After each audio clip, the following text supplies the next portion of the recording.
Olor a rosas invisibles, de Laura Restrepo. He ahí a don Luis, un caballero entero y satisfecho, que puede mirar con orgullo la vida que va dejando.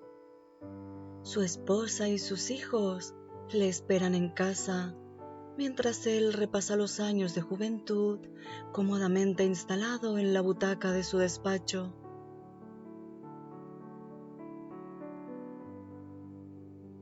Esa calma otoñal solo se ve perturbada por el recuerdo de Eloísa, un amor lejano en el tiempo que ahora ya es pura nostalgia, un juego sensual con que entretener las últimas horas de la tarde antes de la cena. Las cosas cambian cuando el azar atiende las confusas plegarias de don Luis y lo que era un sueño se hace realidad. De repente, el fantasma de Eloísa se convierte en una mujer de carne y hueso, una señora estupenda que la vida ha ido marcando con unos kilos de más y un envidiable sentido del humor. Relato conmovedor y perfecto en su brevedad, Olor a rosas invisibles, demuestra una vez más que pocas páginas bastan para hablar bien de la vida, cuando quien escribe tiene la fuerza y el talento de Laura Restrepo.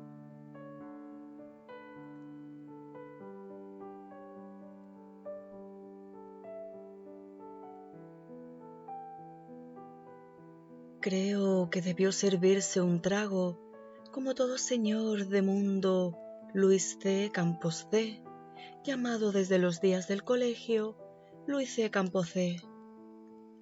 Tenía en su oficina una neverita con hielo, soda, aceitunas y cerezas marrasquino, lo necesario para servirse un trago cuando algo lo inquietaba.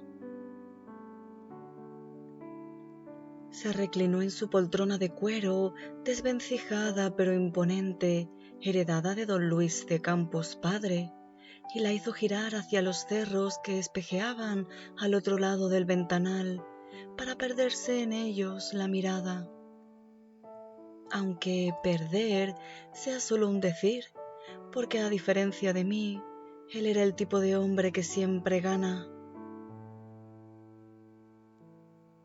Supongo que le sudaron las manos, síntoma inoportuno para nuestra edad, y que no le sucedía desde la sesión de clausura en que recibimos de los jesuitas nuestro diploma de bachilleres. Podría jurar además que tan pronto colgó el teléfono, sintió correr por su despacho, irreverente y resucitado, el viento limpio de esas primaveras romanas de hacía 40 años, que de buenas a primeras regresaba a desordenarle los papeles del escritorio y a alborotarle las canas. Debió hacerle gracia semejante revuelo a estas alturas de la vida. Hombres como él no se despelucan con frecuencia. Frenó con una señal brusca de la mano a una secretaria solícita que pretendía interrumpirlo para que firmara alguna cosa. Inicio inequívoco de que no quería que se dispersara la inesperada tremolina de recuerdos. La voz femenina de acento incierto que acababa de escuchar por larga distancia había despertado en él un hormigueo de tiempos idos que aplazaba la urgencia de los negocios del día, invitándolo a interrumpir esa implacable rutina de lugares comunes y gestos calculados que garantiza el diario bienestar de la gente como él.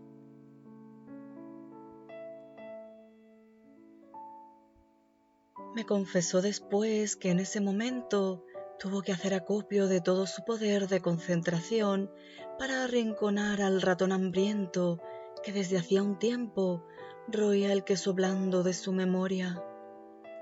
Quería recomponer el escenario para ubicar esa voz de mujer, recuperar cada instante cada olor, cada tonalidad del cielo.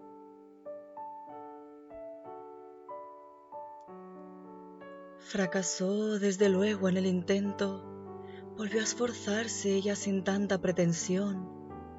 Si pudiera rescatar al menos algún olor, un color siquiera, del cielo, del vestido de ella, de sus grandes ojos verdes,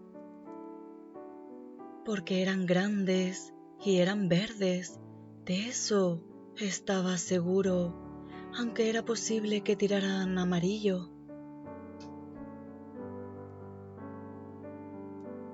No pudo acordarse de nada en concreto, pero sí, dichosamente, de todo en abstracto, y con eso tuvo suficiente para seguir volando en la cálida sensación de vitalidad que le había llegado por el cable del teléfono.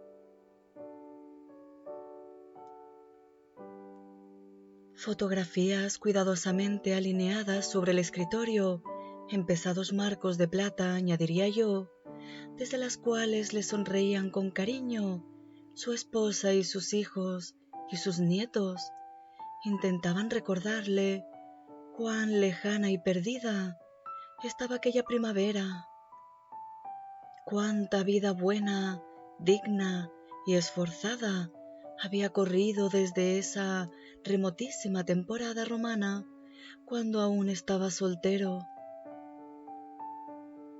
Él les devolvió la mirada con afecto infinito porque amaba a su familia, de eso soy testigo, y les pidió disculpas por el momentáneo aplazamiento. En ese instante de inspiración no podía atenderlos, le resultaba indispensable borrar toda interferencia.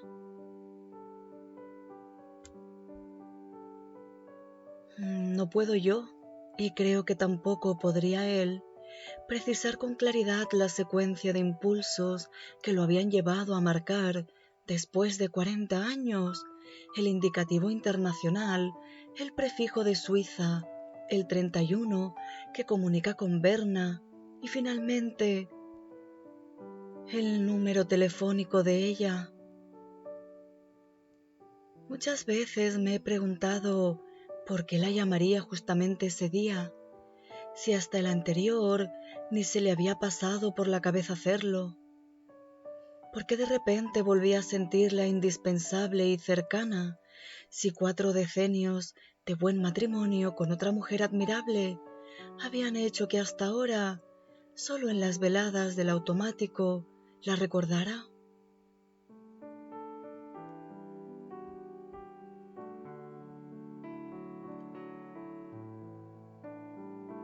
Me refiero a que en tiempos del café automático solíamos reunirnos en ese lugar 5 amigos íntimos, ya entrados en la treintena, que nos divertíamos con el juego agridulce de rememorar viejos amoríos descarriados. Y en esas ocasiones, Luisé cuando quería lucirse, nos hablaba de ella. Decía que se llamaba Eloísa, que pertenecía a una familia rica de Chile y que la había conocido por casualidad en una travesía por el Nilo. Con el tiempo, los compinches del automático llegamos a familiarizarnos con los detalles de ese noviazgo. Sabíamos que Luisé vio a su chilena por primera vez en el puerto de Luxor, inclinada sobre la borda y embelesada con la tersura dorada del río, minutos después de que zarpara el barco, que esa noche se sentó a su lado durante la cena que ofreció el capitán para los pasajeros de primera, y que de ahí en adelante no volvieron a separarse.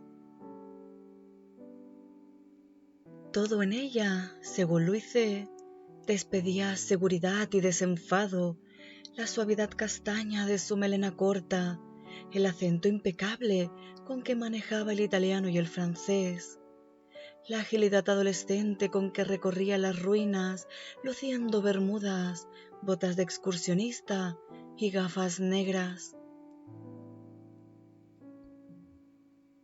Al cabo de 10 días, frente a las pirámides del Cairo, Louise la besó en el cuello y le confesó su amor.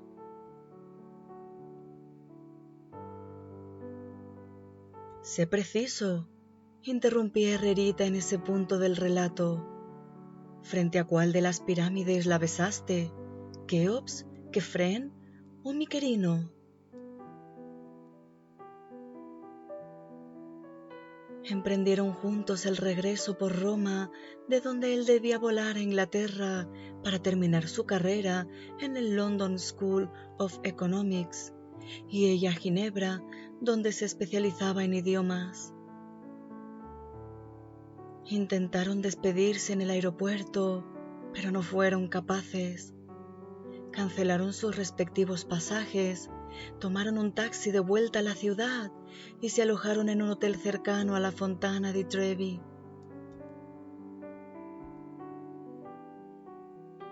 «Oh, qué delicioso melodrama de niños ricos», interrumpí a Herrerita y lo callábamos de un pestorejo.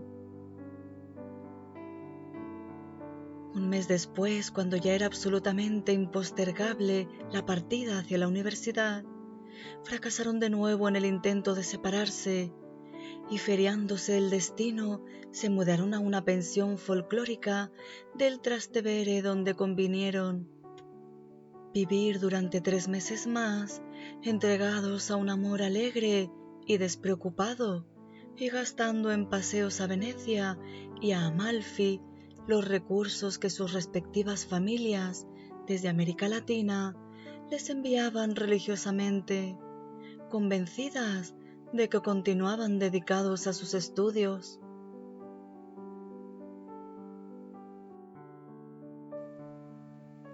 «Ahora viene lo mejor», se relamía Herrerita preparándose para el final. El desenlace de la aventura no se hizo esperar más de 24 horas a partir del momento en que la madre de Eloísa, informada nadie sabe cómo del engaño, aterrizó en Roma acompañado por su severo hermano mayor, dispuesta a rescatar a su hija de los malos pasos, así fuera con ayuda de la policía. Louise nunca supo qué sucedió esa noche en la reunión entre la muchacha, su tío y su madre. Solo supo que a la madrugada siguiente se presentó en el cuarto de la pensión una Eloísa de ojos enrojecidos por horas de arrepentimiento y llanto, que sin decir palabra empacó sus pertenencias y se despidió sin mirarlo de frente, mientras sus familiares la esperaban abajo en un taxi con el motor en marcha. Por su parte, tampoco él pudo impedir que su familia se enterara del enredo, que su padre montara en cólera ante tamaña irresponsabilidad y se negara terminantemente a financiarle más estudios en el exterior, motivo por el cual debió resignarse a regresar a Bogotá, donde obtuvo un modesto título de economista en la Universidad Javeriana, que en cualquier caso no fue obstáculo para que entrara a trabajar al enorme negocio de don Luis de Viejo y tras su muerte quedara a la cabeza del establecimiento.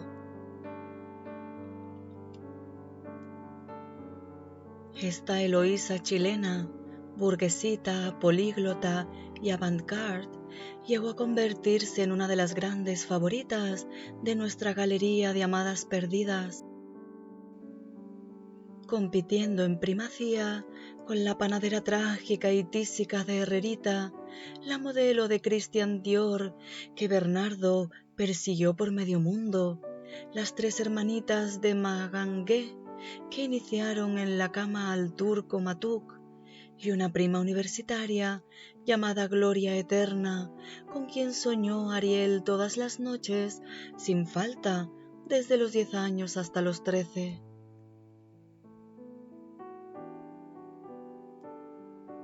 Tras el cierre del café automático, dejé de ver a Herrerita y a los otros. pero mantuve con Luise una amistad estrecha que nunca se resintió por el hecho de ser él cada vez más rico y yo cada vez más pobre, y que me permitió seguir de cerca el trayecto de su vida.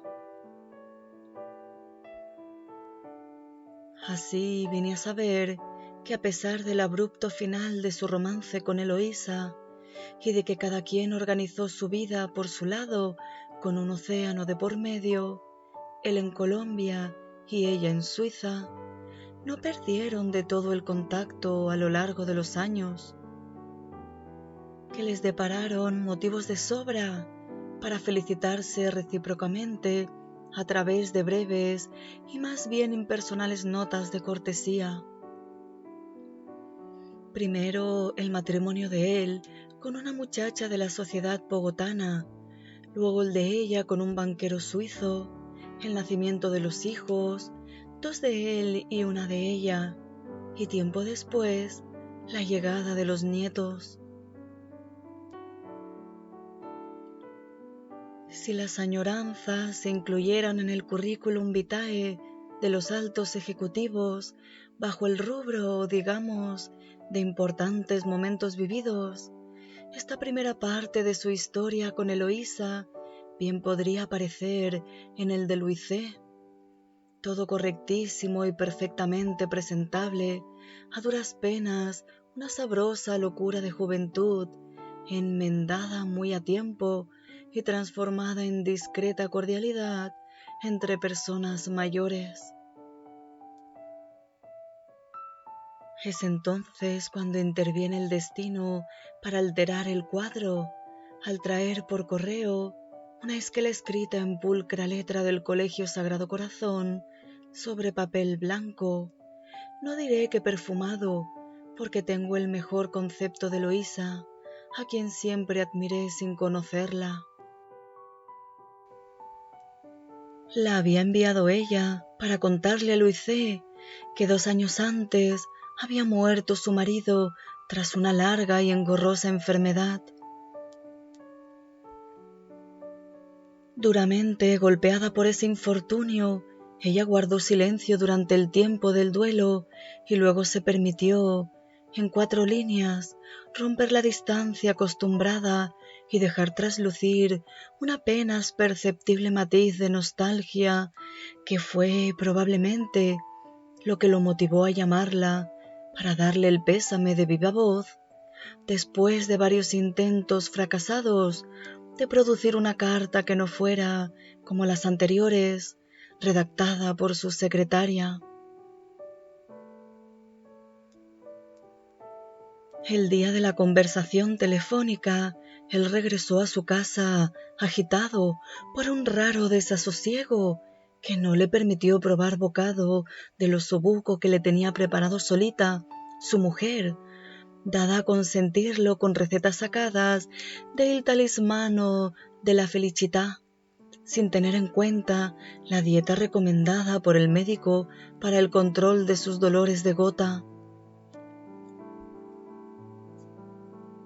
Tampoco pudo entregarse en paz al adagio de Albinoni, que solía llevarlo en barca por aguas serenas hasta la zona más armoniosa de su propio ser.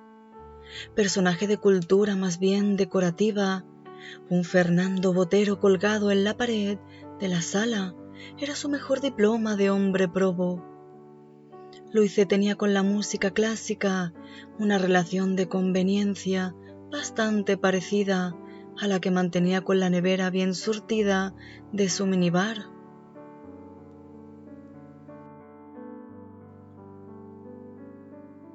Las cadencias de Johann Strauss o los brillos de Tchaikovsky ondulando allá al fondo y sin interferir, siempre le habían producido la sensación de que las cosas, en general, le estaban saliendo bien, y piezas como la sonata Claro de Luna, el canon de Pachelbel y el adagio de Albinoni hacían parte de su noción domesticada de felicidad. Sin embargo, y sin darse cuenta que Horas, con el adagio, había llegado un poco más allá. Jamás lo hacía sonar en público ni toleraba interrupciones mientras lo escuchaba, siempre unos minutos antes de irse a dormir, y así noche tras noche, la melancolía de esas notas, convertidas en una suerte de pequeño ritual íntimo, dejaba en su alma el sabor de un Padre Nuestro que él, liberal progresista, ya no sabría pronunciar. Pero esa noche no, ni siquiera aquel adagio encontraba la manera de llegar hasta Luisé. Cerca de las 10 vino a visitarlo su hijo Juan Emilio y le comentó cosas acerca del nieto que él intuía importantes, pero en las cuales no lograba centrar la atención. Ya entre la cama le preguntó a Solita: ¿alérgico? ¿Qué cosa? Eso fue lo que dijo Juan, que parecía ser Juanito, alérgico. Alérgico no, preasmático. Mala cosa. ¿Alérgico a qué? ¿Se puede saber dónde tienes la cabeza esta noche? En ningún lado. Mintió. Estuvo inquieto y ausente a lo largo de la semana, como si no se encontrara a gusto dentro de su propio pellejo. Ella empezaba a preocuparse por esa absurda e insistente comezón mental que le estorbaba en sus relaciones familiares y laborales. Cuando cayó en cuenta de que solo le pondría alivio si la llamaba de nuevo.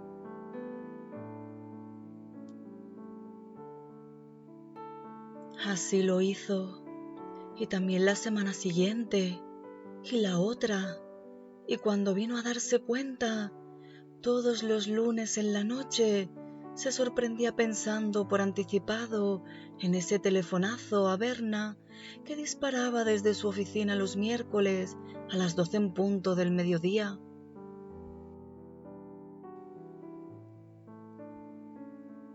Eloísa hablaba el doble que él, en cantidad y en velocidad, y ambos se limitaban a tocar temas de salón, como la marcha de los negocios de ella, las salidas en falso del embajador colombiano en Suiza, gracias a su afición al alcohol, las maravillas de una retrospectiva de Van Gogh que ella visitó en Ámsterdam, la gota que a él le estrangulaba el dedo gordo del pie. Eran temas más bien tontos, desde luego, pero me gusta imaginar que cada vez que conversaban, el soplo fresco de primavera romana volvía a correr por la oficina de Luisé, alborotándole los papeles y los recuerdos.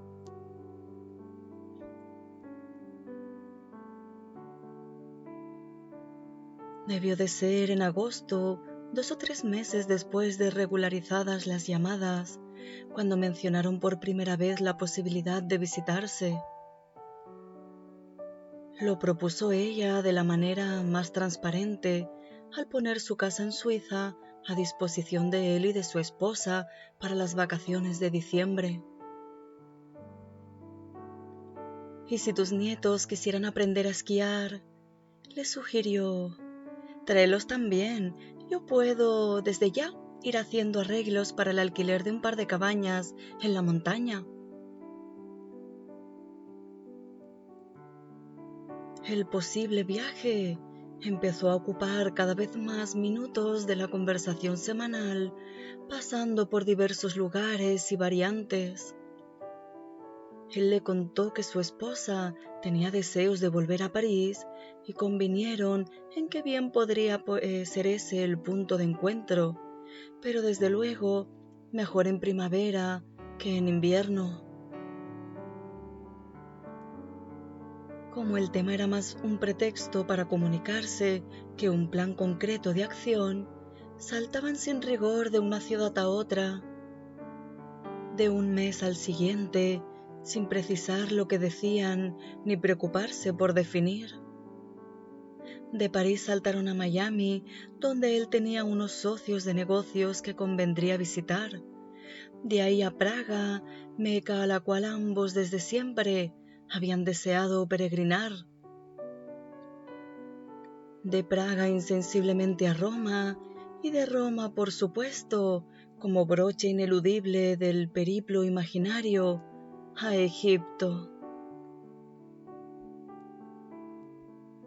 En algún punto de esta travesía verbal dejaron de referirse a los nietos y luego, sin saber cómo, de miércoles a miércoles, fue quedando borrado de los ires y venires el nombre de Solita, quien jamás había sido informada de los múltiples programas de vacaciones en los cuales hasta cierto momento había sido incluida como tercer pasajero.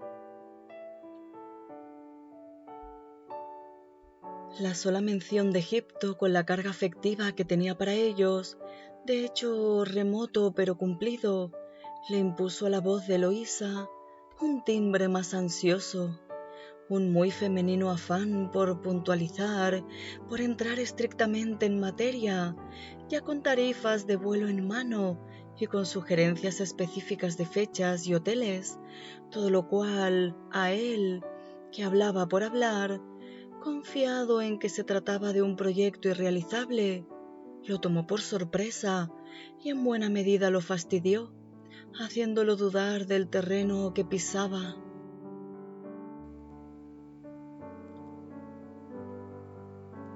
Es obvio que durante todos estos meses escuchar a Eloísa se le había convertido a Luisé en un bálsamo contra los peculiares atropellos que a un hombre de su condición le impone el ingreso a la vejez. El cambio del tenis por el golf, el abandono forzado del cigarrillo, los orificios de más en el cinturón, las dioptrías adicionales en los lentes. Pero de ahí a arriesgar lo que había construido durante toda una vida por irse a recorrer el Nilo con una antigua novia, había un abismo que ni remotamente estaba dispuesto a franquear. Eso era evidente para cualquiera, menos para Eloísa. Yo no diría que por ilusa, sino al contrario, por ser mujer acostumbrada a que se cumpliera su santa voluntad.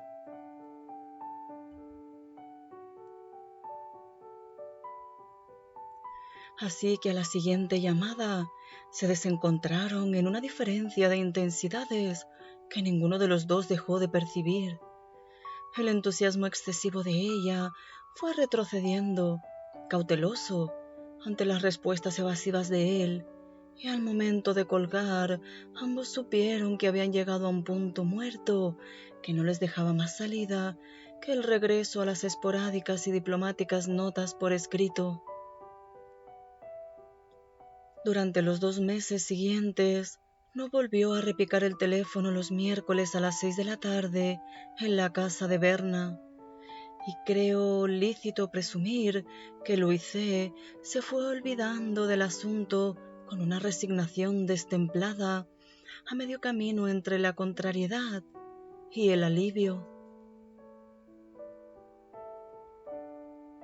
Aunque secretamente hubiera preferido limitarse a café con leche y tostadas, pudo volver a disfrutar las recetas italianas que por las noches preparaba solita y retomó con alegría su vieja y sedante manía de escuchar el adagio de Albinoni antes de dormirse.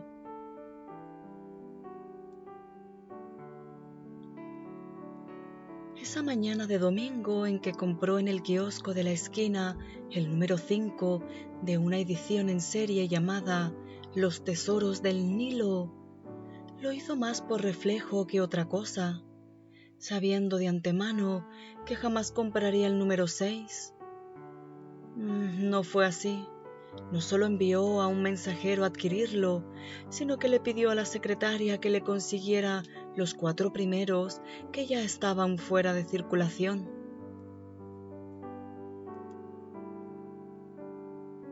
No creo que pensara en Eloísa mientras hojeaba esas páginas sin detenerse en el texto, un poco con la cabeza en otra cosa, como quien da un vistazo a los avisos clasificados sin buscar en ellos nada en particular.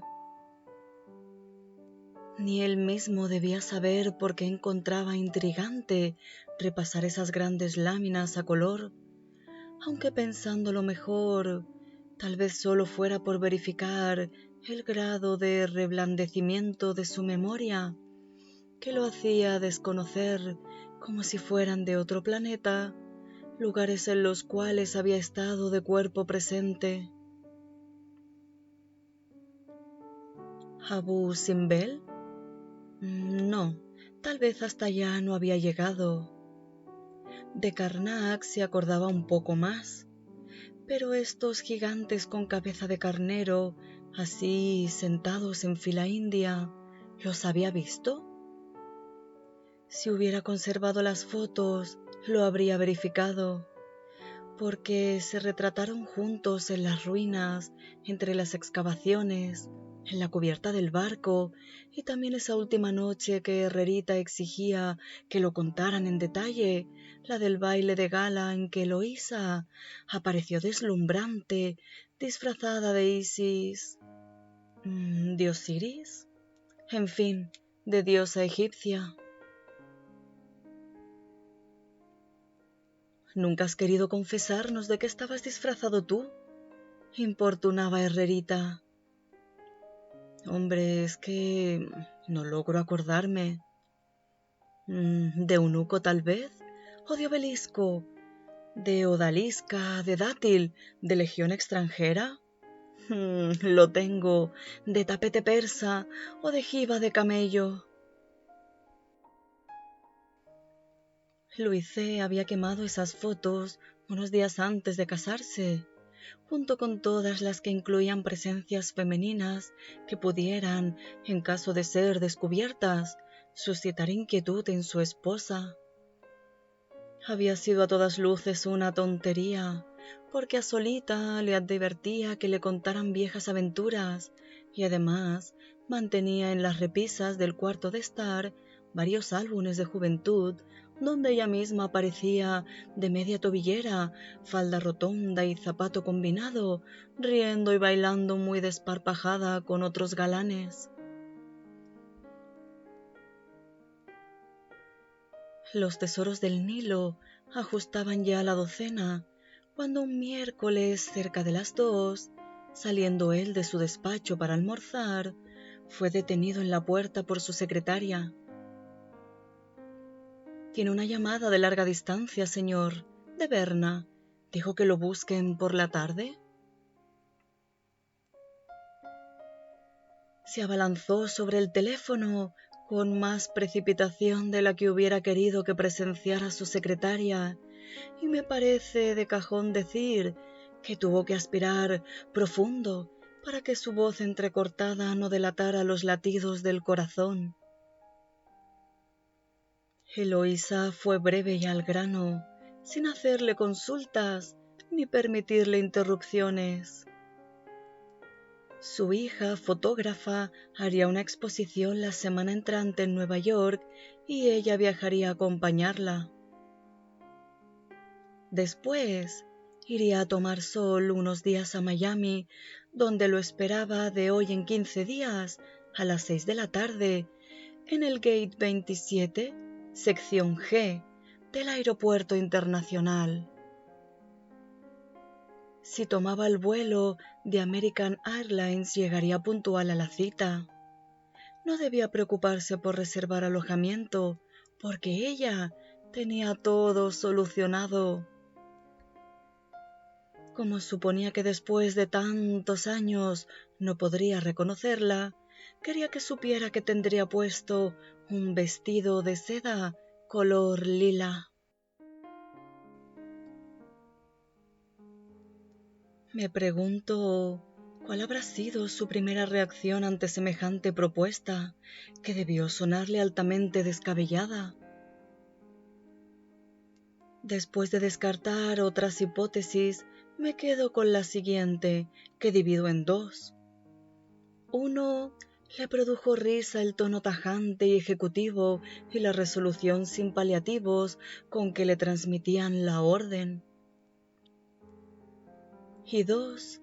Sintió admiración por la audacia de Eloísa, quien a la interior táctica de él, de diluir la situación comprometedora en silencios e indefiniciones, contraatacaba ahora con hechos contundentes como pedradas. Sea como fuere, Luise solo atinó a decir una cosa antes de que ella colgara. Como mande, señora. Como mande, señora. ¿Cómo interpretar tal frase? Igual que si hubiera dicho, hágase tu voluntad, donde manda capitán no manda marinero, o cualquier otra fórmula de contraveniencia para salir del aprieto sin comprometerse del todo y sin cometer la grosería de negarse. Pero se ve que el asunto le quedó dando vueltas en la cabeza.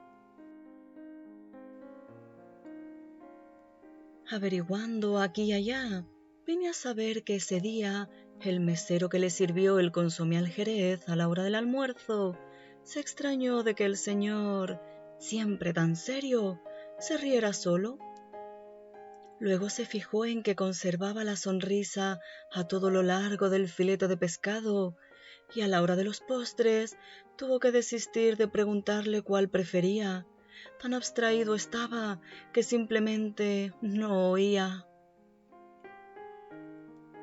Así que por su propia cuenta y riesgo, el mesero le trajo un flan de caramelo y lo vio ingerirlo en medio de un ensimismamiento tal que tuvo la convicción de que le hubiera dado lo mismo el flan que un pato a la naranja o un ramo de perejil.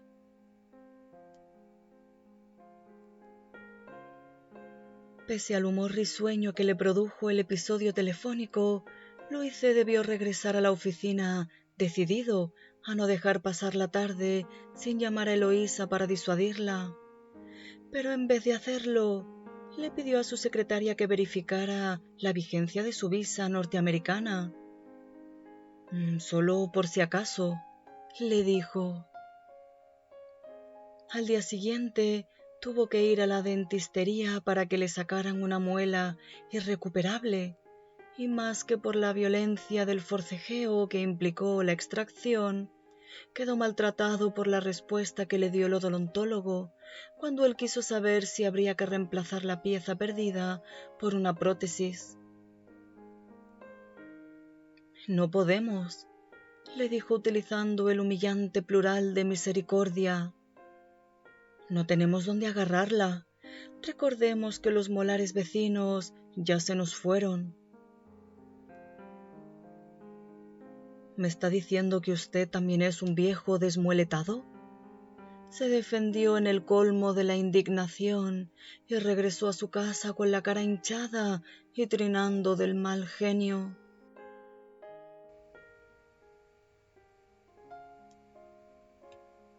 Es fácil comprender que a su fronteriza edad, Luise le hubiera dado una importancia excesiva al incidente, el cual, sumado a la gota que le torturaba el pulgar y a la decisión necesaria, pero ofensiva, de retirarse pronto dejando la oficina en manos jóvenes, parece haber sido el causante de esa rebeldía inmanejable y empecinada que lo poseyó por esos días y que su mujer sorprendida llamó de adolescente, pero que en realidad era de caballo viejo que le tira coces a todo el que intente apretarle la cincha. Le dio por encerrarse en su cuarto a mirar el techo, fumó a escondidas y se obsesionó con la idea de que le estaban malcriando a los nietos. Oh, su papá está hecho el patas, les comentó solita a los hijos. Se mostraba irritable hasta con el ser que despertaba su adoración más incondicional, su hijo Juan Emilio. ¿Sabes, papá, que ese adagio que tú escuchas en realidad no es de Albinoni? Tuvo el hijo la peregrina idea de preguntar. ¿Cómo así? Ladró él. ¿De quién va a ser el adagio de Albinoni si no es de Albinoni?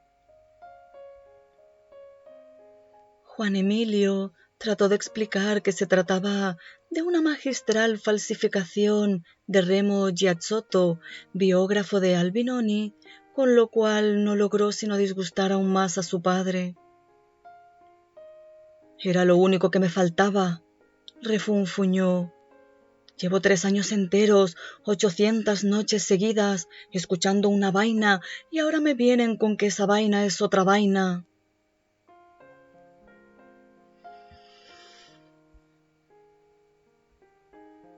Además, había cogido la maña de regañar a las secretarias por tonterías, lo cual era falsamente interpretado en la oficina como intolerancia frente a los errores. Según me daba cuenta, lo que lo lastimaba de ellas era su extrema juventud, esa lozanía fragante de manzana verde que le ponía de presente su propio tránsito hacia la condición de ciruela pasa.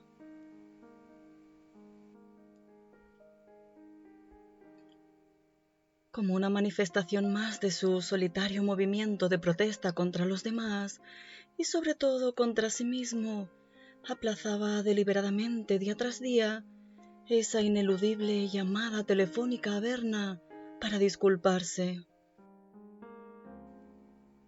No porque en verdad considerara la posibilidad de ir, sino simplemente por darse el gusto de ser irresponsable.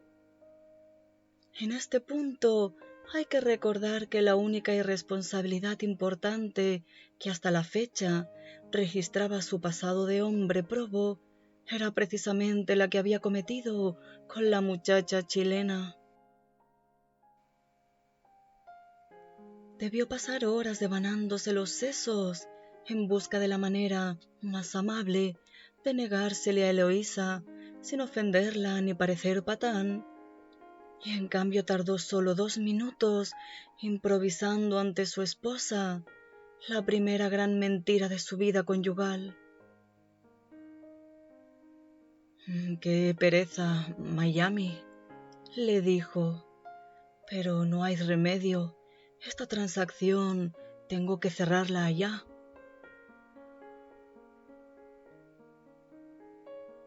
Hay algo que puedo asegurar, aunque mi amigo Luise no se lo confesara ni a sí mismo, y es que después de pronunciar su coartada, debió observar detenidamente a Solita, a quien tanto amaba y necesitaba, y lo que seguramente vio en ella fue un testigo demasiado fiel de su propio deterioro, de la creciente falibilidad de sus erecciones, de la catástrofe de sus muelas, de sus debilidades de carácter, de su hipocondría cada vez más consolidada. Luise sabía de sobra que no tenía manera de engañar a su esposa con esos súbitos arranques de juventud que le inflamaban el espíritu y al rato se apagaban, porque durante casi medio siglo ella lo había visto desnudarse noche tras noche de cuerpo y alma, y aunque disimulara, Luise intuía que ella disimulaba para no lastimarlo, debía llevar en la cabeza una contabilidad meticulosa de su deterioro. Ciertamente Solita, Florence Nightingale, de todos sus achaques, no era personaje que él pudiera deslumbrar con renovados trucos de seducción y magia. Para eso eran indispensables un escenario de estreno, una función de gala y una bella mujer extraña que alumbrara al instante y que desapareciera sin dejar rastro antes de que se rompiera el hechizo al sonar las 12 campanadas.